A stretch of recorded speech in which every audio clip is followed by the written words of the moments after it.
Nani ninot. Nani ninot. Nani ninot. Contes infantils a cau d'orella.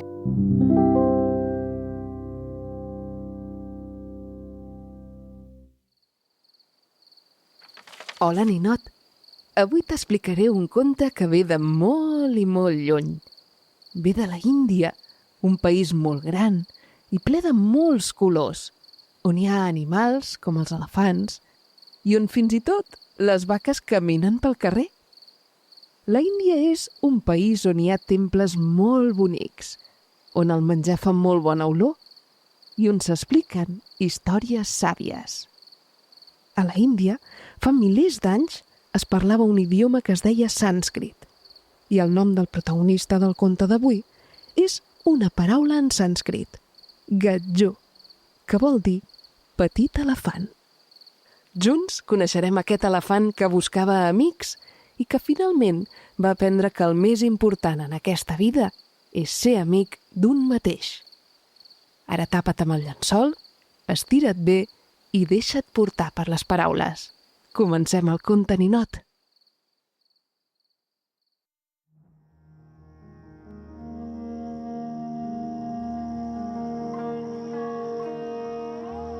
Fa molts i molts anys, a la selva d'un país molt llunyà, va néixer un elefantet anomenat Gajjo. Era gran i fort. Tenia una trompa que es movia com una serp i unes orelles tan grosses com fulles de palmera. Era un elefant preciós, però tenia un problema. En Gajjo se sentia sol. En canvi, els altres animals jugaven entre ells.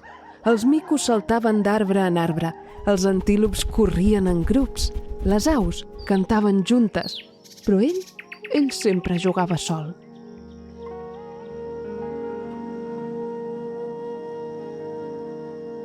Un bon dia, quan en Gajjo es va despertar al matí, va decidir que ja era hora de deixar de sentir-se sol i va voler fer alguna cosa per solucionar-ho. «Avui buscaré un amic», va dir tot decidit. I va començar a caminar entre els arbres.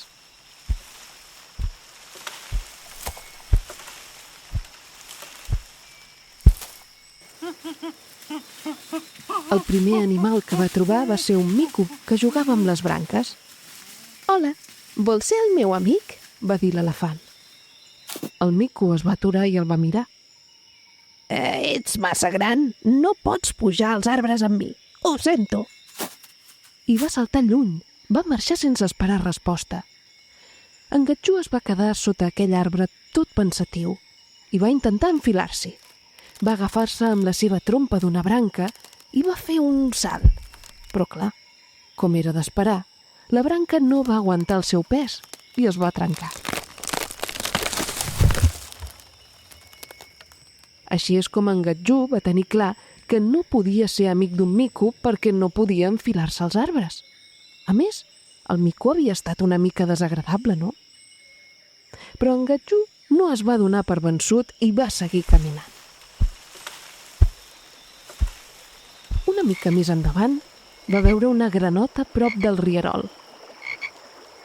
«Hola, vols ser la meva amiga?». La granota va fer un salt enrere. «Ai, ets tan gros que si caus dins l'aigua faràs una onada enorme. No vull jugar amb tu». I va desaparèixer entre les canyes tot saltant de fulla en fulla. En Gajjo va pensar que ell també podia saltar com feia la granota, de nenúfer en nenúfer. Però quan ho va intentar, no només va fer una gran esquitxada, sinó que va aixafar totes les flors i les fulles de nenúfer que hi havia al rierol. «Doncs està clar que tampoc puc ser una granota», va pensar. Però això no va fer defallir en Gajjo de la seva tasca de buscar un amic, així que va seguir caminant.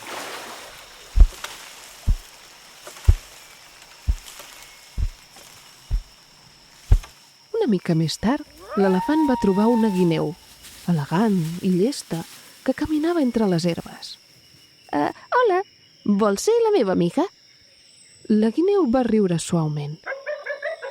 No crec que ens entenguem gaire. Jo corro molt i m'agrada amagar-me entre els matolls. Tu, en canvi, fas molt de soroll. I així se'n va anar. En Gatjú va mirar els matolls per on havia marxat la guineu. Es va mirar a si mateix i va dir: «Està clar que no puc amagar-me allà. Soc massa gros i tothom em veuria. No puc ser una guineu». L'elefant va quedar-se sol al mig de la selva, amb la trompa baixa, sense ningú. «Potser no puc tenir amics», va dir tristament. I es va seure sota un arbre. Va estar-se allà una bona estona. Una fulla li va caure al cap perquè ja era tardor. També una papallona molt bonica se li va posar sobre la trompa, però ell ni es va moure. Jo diria que ni la va veure de tan trist que estava. De cop va sentir crits i remors entre els arbustos. «Els caçadors! Els caçadors venen!» cridava un conillet petit. Tots els animals corrien.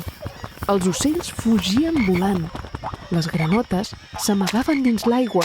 Els micos saltaven més ràpid que mai. En Gatjú va mirar el conillet que tremolava darrere una roca i, sense pensar-s'ho dues vegades, es va aixecar i va començar a córrer amb pas ferm cap on venien els caçadors. De sobte, amb molta força i decisió, va aixecar la trompa i va fer un so fort i llarg. Els caçadors es van espantar. No esperaven trobar-se de cara amb un elefant tan valent. Van tirar les xarxes, van deixar anar les armes i van fugir corrents entre la selva. Quan tot va quedar en silenci, el conillet, els micos, les granotes i la guineu van sortir dels seus amagatalls. El conillet es va acostar i li va dir a en Gatjú: «Ens has salvat! Gràcies, Gatjú!» El mico va somriure. «Potser no puges als arbres, però tens un cor enorme!» La granota va afegir: «Ens pensàvem que no encaixaves, però tu ens has protegit, ens has donat una bona lliçó, Gatjú!» La guineu va abaixar el cap. «Ho sento pel que t'he dit abans. Has estat molt valent. Si no fos per tu, ara cap de nosaltres seria aquí». I aquell vespre, sota els estels, en Gatjú ja no era un elefant sol. Era un amic estimat per tots. I així, en Gatjú va descobrir que no cal canviar per agradar als altres. Només cal ser un mateix. Només cal estimar-se un mateix, amb bondat, amb paciència i amb un cor que mai es rendeix. Perquè al final, els amics de veritat arriben quan menys t'ho esperes. Aquella nit, la selva estava més tranquil·la que mai. Les estrelles brillaven sobre les fulles, el vent bufava suau i en Gatjú, envoltat dels seus nous amics, va tancar els ulls amb un somriure. Per primera vegada no se sentia sol, se sentia a casa.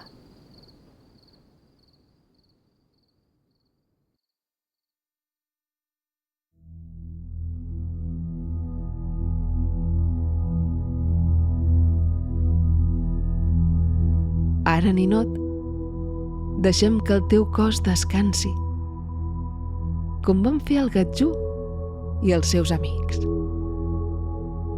Tanca els ulls. Imagina que el teu nas és una trompa com la d'un elefant.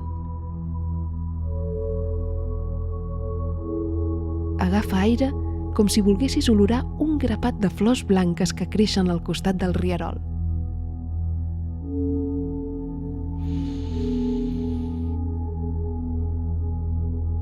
I ara deixa anar l'aire com si volguessis fer moure les fulles d'un arbre, molt a poc.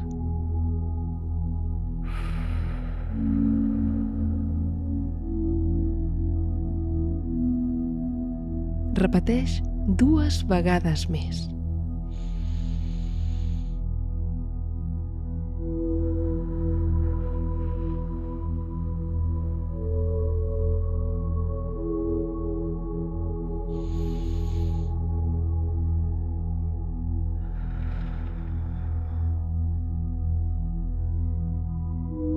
Ara, imagina't que estàs al costat de l'elefant Gatjó. Sou amics.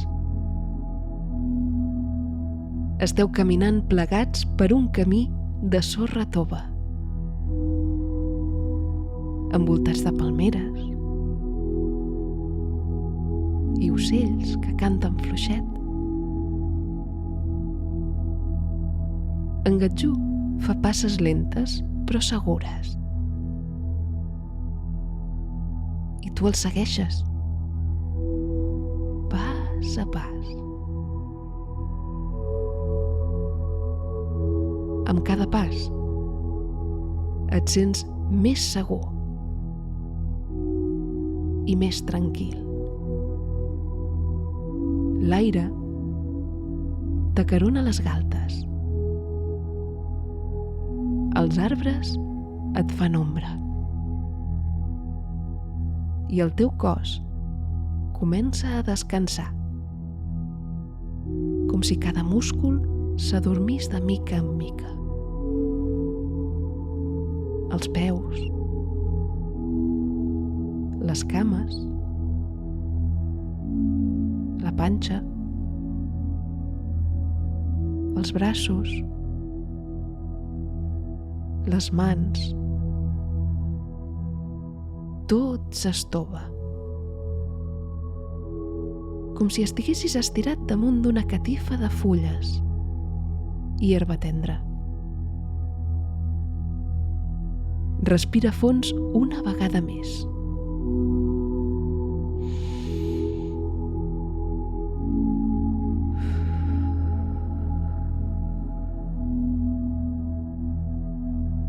Deixa que la calma t'ompli, com el sol que il·lumina la selva després de la pluja. Ara tot està bé. Tu estàs bé. I és hora de descansar. Na nit, ninot.